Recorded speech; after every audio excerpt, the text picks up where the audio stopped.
இன்றைக்கி நான் உங்கள்கிட்ட பேசுகிற டாபிக் என்னென்னு பார்த்தீங்கன்னா, நான் ஆல்ரெடி சமாதி பற்றி கொஞ்சம் பேசியிருந்தேன். அந்த அனுபவத்தை பற்றியும் ஒரு வீடியோ பண்ணணும்னு பிளான் பண்ணியிருந்தேன். அந்த வகையில் அதை பற்றி இன்னும் கொஞ்சம் பேசலான்னு இருக்கேன். அதன்படி நம்ம வந்து அந்த சமாதி உணர்வை அடைஞ்சவங்க, இது சமாதி தானா? நம்ம நிஜமாவே தியானம் பண்ணும்போது இந்த அனுபவ நிலை வருதே, இது சமாதி தானான்னு உறுதிப்படுத்துறதுக்கும், அதுக்கப்புறம் இதில் இந்த மாதிரிலாம் அனுபவங்கள் இருக்குதுன்னு ஒரு டெமோவாக ஒரு ப்ராக்டிக்கலாக நான் என்னோடய அனுபவத்தை சொல்லும்போது, இந்த நிலை இப்படி தான் இருக்குது, அப்போது நமக்கும் இப்படின்னு உறுதிப்படுத்தலாம். ஏன்னா எனக்கு இந்த மாதிரி யாரும் சொல்லலை, நான் கேட்கல. தேடினா கூட இந்த மாதிரி சித்தர்கள், ஞானிகள் அந்த மாதிரி அவங்களோட தான் தெரிஞ்சதாக கூட அது எனக்கு புரியல. இன்னும் சொல்லப்போனால் நான் அதை அந்த மாதிரி அவங்களுக்கு அனுபவம் எப்படி இருந்துச்சு, தியானம் அனுபவிச்சுன்னு கூட நான் யோசிக்கலை. இப்போ தான் இந்த பேசும்போது தான் நான் சொல்கிறேன். சரி, ஓகே. இப்போ நான் எப்படி ஸ்டார்ட் பண்ணுறது? அதாவது என்ன கேட்டிங்கன்னா, நான் இப்போ தியானம் பழகிட்டுருக்கேன். அதில் தியானம் பழகும்போது நம்ம தியான நிலை மூலம் உடலை தயார்படுத்துறது, அப்புறம் உணவு முறை, அதுக்கப்புறம் ஒரு 1.5 மணி நேரம் 2 மணி நேரம் சாலிடாக அப்படியே பாடி அசைக்காமல் உட்காருறது. அதுக்கப்புறம் சாத்வீக உணவு எடுத்திருப்போம். அதுக்கப்புறம் என்னென்னா, நம்மளோட தன்மையில் உள்தன்மையிலும் சரி, வெளித்தன்மையிலும் சரி, ஒரு ஒழுக்கம், ஒரு ட்ரஸ்ட்டு, ஒரு எளிமை, நேர்மை, உண்மை, எத்திக்ஸ், இந்த மாதிரிலாம் நமக்குள்ளே ஜாஸ்தியாக இருக்கும். நம்ம யாரையும் வீணாவோ இல்லை நம்ம தேவை தாண்டி பேசுகிறதோ, இந்த மாதிரி சின்ன சின்ன விஷயங்கள்லாம் சித்தியாக இருக்கும். அதுக்கப்புறம் என்னென்னா, நீங்கள் ஆசனம் பண்ணியிருப்பீங்க, சூரிய நமஸ்காரம்லேருந்து உட்காந்து பயிற்சி பண்ணுற மாதிரி. அதுக்கடுத்து பிராணாயாமம் பண்ணியிருப்போம். தியானத்துக்கு பண்ணும்போது பிராணாயாமம் பண்ணியிருப்போம். அப்போ பண்ணும்போது தான் நமக்கு உடல் இந்த மூச்சை பிராணசக்தி அதிகரிக்குது. நமக்குள்ளே ஒரு ஆற்றல், அந்த வாசின்னு சொல்கிறாங்க, மேபி இருக்கலாம். அந்த மாதிரி நம்ம சக்தி நிலை அதிகமாகுது. அதுக்கடுத்து நம்ம பிராணாயாமம் பண்ணி முடித்தோடனே நமக்கு ஒரு அடுத்த கட்டத்துக்கு நம்ம உடல் எப்படி நம்ம தயார்படுத்தியிருப்போம்னா, பிரத்யாகாரம் தயார்படுத்தியிருப்போம். வெளியிலவே நம்ம இப்போ பேசிகிட்ருக்கோன்னா வெளியிலே நம்ம மனம் ஓடிடும். அப்படியே நம்ம நிறுத்தினது கூட கொஞ்ச நேரத்தில் அப்படி வெளியே ஓடிடும். அப்படி ஓடுறத நாம் நம்மளவே பார்க்க வைக்கிறது. நம்மளே இந்தா என்னையே பாரு அப்படின்னு சொல்லிட்டு அப்படியே நம்ம மென்மையாக பார்த்துட்டே இருக்குது. இதை நம்ம பிரத்யாகாரம் சொல்லுவோம். தாரணைனா நம்மளோட இப்போ ஒரு புள்ளியில் நம்மளோட ஒரு ஒரு பாயிண்ட் அவுட் பண்ணி அதை நம்ம அதை பார்க்குறோம். நம்ம எண்ணம் அப்படியே சைடில் ஆனால் வலிஞ்சு போகாமல் அப்படியே நேராக நம்ம அதோட தன்மையிலே பார்த்து மனத்தை ஒடுக்கி தன்மையப்படுத்திக்கிறோம். என்னோடய கண்ட்ரோலில் நீ இரு அப்படிங்கிற மாதிரி. இதை நம்ம தாரணையில் பண்ணுவோம். தாரணையில் பண்ணும்போது அடுத்த நிலை தான் நமக்கு தியானம் வரும். இதெல்லாம் பண்ணியே இருக்கும்போது தியானம் அதுவாக செட் ஆயிரும். நீங்கள் எதுவுமே பண்ண தேவையில்லை. இந்த நிலை ஒரு வாட்டி ப்ராக்டிஸ் பண்ணும்போது மட்டும்தான் நமக்கு. இது யாராவது தூண்டி விடுவாங்களா, தொட்டு காட்டுற வித்தைம்பாங்களா, அது மாதிரி தான் இது. அப்படி காமிச்சோடனே ஏற்கனவே இருந்ததுனால, ஆல்ரெடி நம்ம இந்த இந்த இந்த நிலைக்குள்ளேருந்து கடந்து இருந்து வந்ததுனால சடன்னு ஞாபகப்படுத்தி விட்றதான் இது. இந்தா நீ இதுதான் சமாதி அப்படின்னு நம்மக்கிட்ட இருக்கிறத ஞாபகப்படுத்தி விட்றதான் அந்த பதஞ்சலி நமக்காண்டி பண்ணுறாரு. அவர் எழுதின சூத்திரங்கள் மூலமாக. சரின்னு சொல்லிட்டு இப்போ நம்ம என்ன பண்ணுறோம், தியானம் பண்ணுறோம். தியானம் பண்ணும்போது முதல்ல தியானத்திலேயே பல நிலைகள் இருக்குது.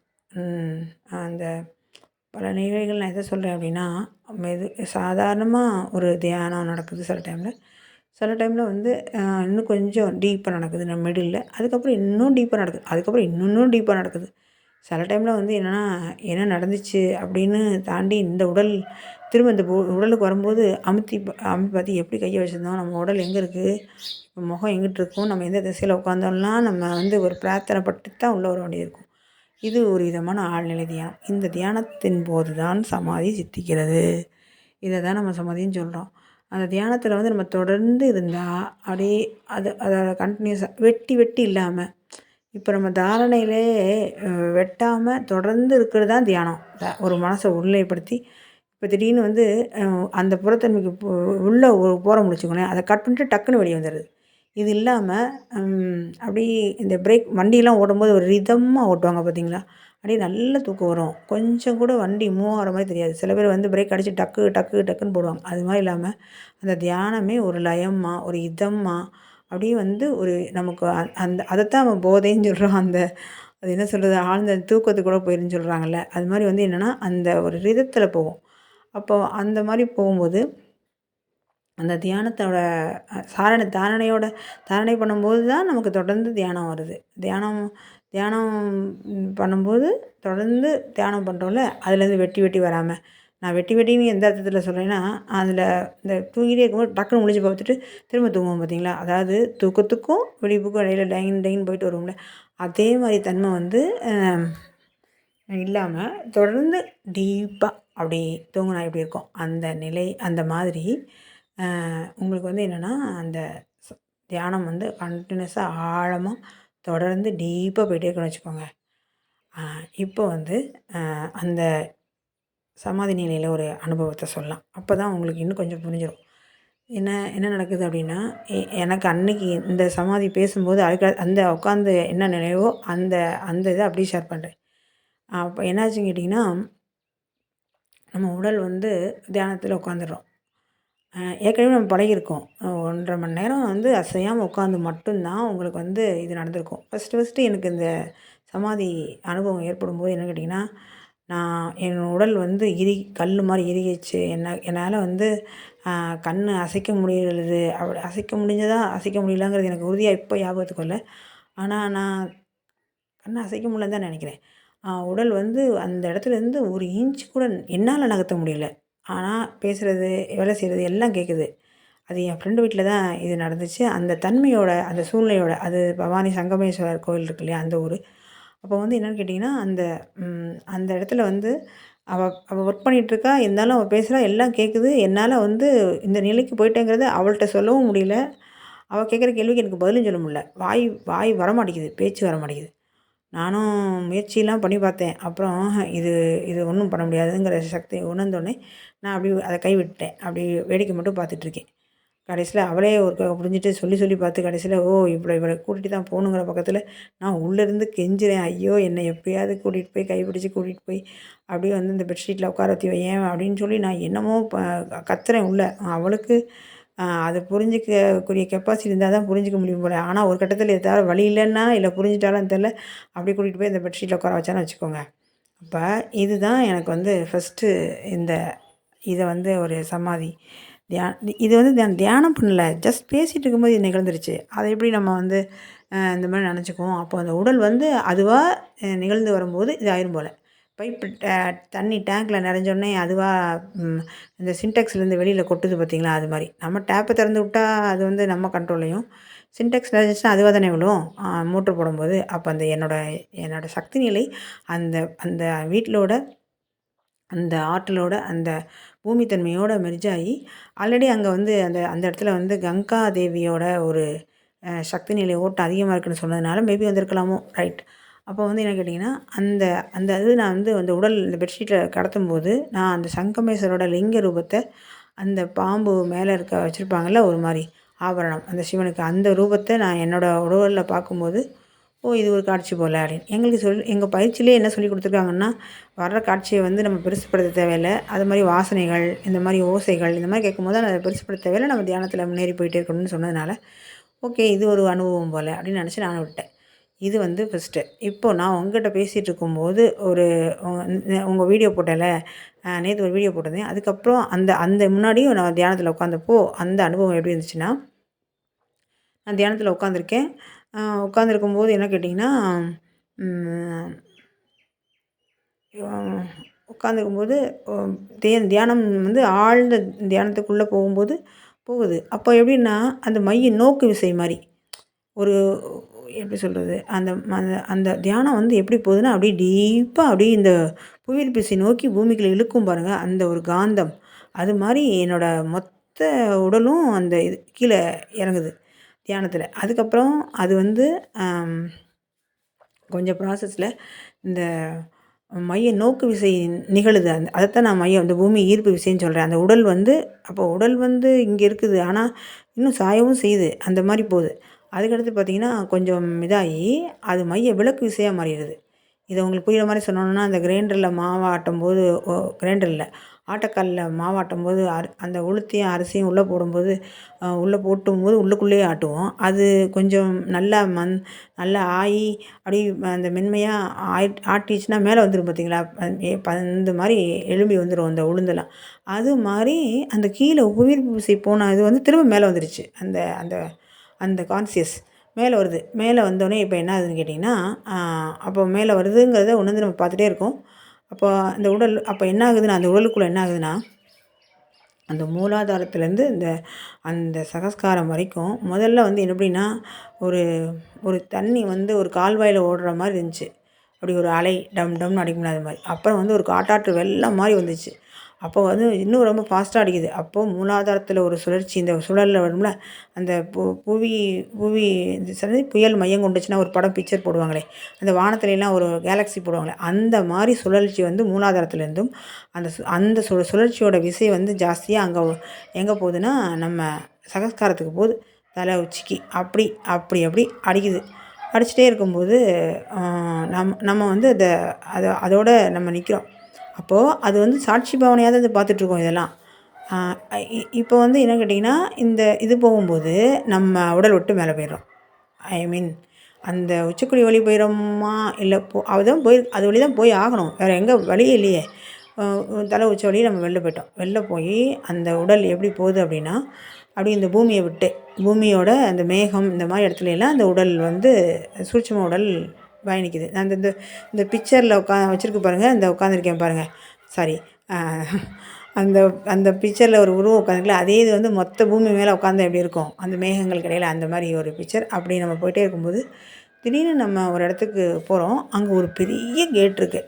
அந்த கேட் கீப்பர், அந்த கேட் வாசலில் ஒருத்தர் உட்காந்துருக்காரு. அவர் வந்து இந்த அலாவுதீனும் அற்புத விளக்கில் ஒரு பூதம் வரும் பாருங்கள், அதே மாதிரியும் இந்த கேஎஃப்சியில் ஒரு பொம்மை, சாரி அந்த ஆசீர்வாத் ஆட்டாக்கு ஒரு விளம்பரத்துக்கு ஒரு பொம்மை வரும். அது மாதிரி ஒரு தாத்தா, பெரிய தாத்தா உட்காந்துருக்காரு. அது நல்லா மீசை வச்சு நல்லா குண்டா அழகா அந்த அந்த தாத்தா இருக்கார். அவர் வந்து வாங்க வாங்க அப்படின்னு சொல்கிறாரு. நாம் அங்கே போனோடனே அவர் சொல்கிறாரு, உள்ளே நீங்கள் போய் என்ன கற்றுக்கலாம் வந்திருக்கீங்க, என்ன தெரிஞ்சுக்கலாம் வந்திருக்கீங்கிறாரு. எனக்கு தெரியாதுன்னு சொல்கிறேன். திரும்ப வந்து நீங்கள் ஏற்கனவே இங்கே வந்திருக்கீங்களா அப்படின்னு கேட்குறாரு. அதுவும் எனக்கு தெரியாதுன்னு சொல்கிறேன். அப்போ வாங்க உங்களை நான் கூட்டிகிட்டு போகிறேன்னு சொல்லிட்டு ஒரு என்ட்ரன்ஸில் ஒரு ரூம் மாதிரி இருக்குது. அதுக்குள்ளே கூட்டிகிட்டு போயிடறாங்க. அது ரூம் இல்லை, இந்த பக்கம் ஒரு 10 ரூம், இந்த பக்கம் 10 ரூம், இந்த பக்கம் 10 ரூம் வச்சு ஒரு எவ்வளோ இருக்கும், பெரிய பெரிய ரூம். 10க்கு 16, 16க்கு 16 இந்த மாதிரி ஒரு பெரிய பெரிய ஹாலாக இருந்தால் அப்படி இருக்கும். அது மாதிரி ஒரு 10, இந்த பக்கம் 10, அவ்வளோ பெருசு. அதுக்குள்ளே அவங்க விட்டோடனே என்ன ஆகுதுன்னா, அது எப்படி இருக்குன்னா மயில் கழுத்து கலரில் காப்பர் சல்ஃபேட்டும் அந்த இலை பச்சையும் கலந்த ஒரு மாதிரி ஷேர்ட்டில் ஒரு கிளாஸில் ஒரு ஷைனிங்கில் இருக்க மாதிரி ஒரு பில்டிங். அது வானம் மாதிரியா இல்லை கிளாஸே அந்த அந்த பில்டிங்கோட அவுட்டரில் மேலே போட்டிருக்கான்னு தெரில. அப்படியும் மேலே இருக்குது. மேலே போனோடனே அதுக்குள்ளே நம்ம போகிறோம். உள்ளே போனோன்னு பார்த்திங்கன்னா, நான் உள்ளே போனோடனே அங்கேருந்து ஒரு மேலே கொஞ்சம் ஒரு ரூம் மாதிரி இருக்குன்னு சொன்னேன்ல, அந்த இதில் ஒரு பொண்ணு, ஒரு நீல கலர் அங்கி போட்ட ஒரு பொண்ணு குடுகுடுன்னு ஓடி வந்து என்னை பார்க்கணுன்னு சொல்லிட்டு இப்படி வரும்போது ஒரு சத்தம் டங்குன்னு கேட்குது. கால் வந்து ஒரு புலி, ஒரு சிங்கத்தோட கால் பாதம், ஆனால் ஒரு மனிதர் வரார். உணர்வு வந்து கான்சியஸ் மனிதனாகவும், அந்த கால் பாதம் வந்து அதிலிருந்து வர பாதம் வந்து சிங்கம் மாதிரி இருக்குது. அவர் நடந்து வர. இது எனக்கு எப்படி கான்சியஸாக உணர முடியுதுன்னா, நான் பார்க்கல, ஆனால் உணர்றேன். ஒரு சிங்கம், ஒரு மனிதர் வரார். அப்போ வந்து அவர் வந்து நேராக வந்து அந்த பொண்ணு வந்து அந்த வந்தோடனே அந்த குனிஞ்சுக்கிச்சு கீழே. கீழே ஒரு பில்டிங்கில் ஒரு மாடிப்படி மாதிரி ஒரு கீழே இருக்கும்ல, அந்த இடத்துல கீழே குனிஞ்சுக்கிச்சு. அவர் வந்து இந்த பொண்ணுக்கிட்ட ஏதோ மிரட்டுறாரு. நீ எதுக்கு இங்கே வந்த, உள்ளே போ அப்படி ஏதோ சொல்கிறாரு. உனக்கு டூர்னு அந்த பிள்ளை ஓடி போயிடுச்சு. நான் இப்போ தான் இப்படி பார்க்குறேன், நல்லா பார்க்குறேன். மேலேருந்து கீழே வரைக்கும் பார்த்தா மனித உடல், சிங்க முகம்.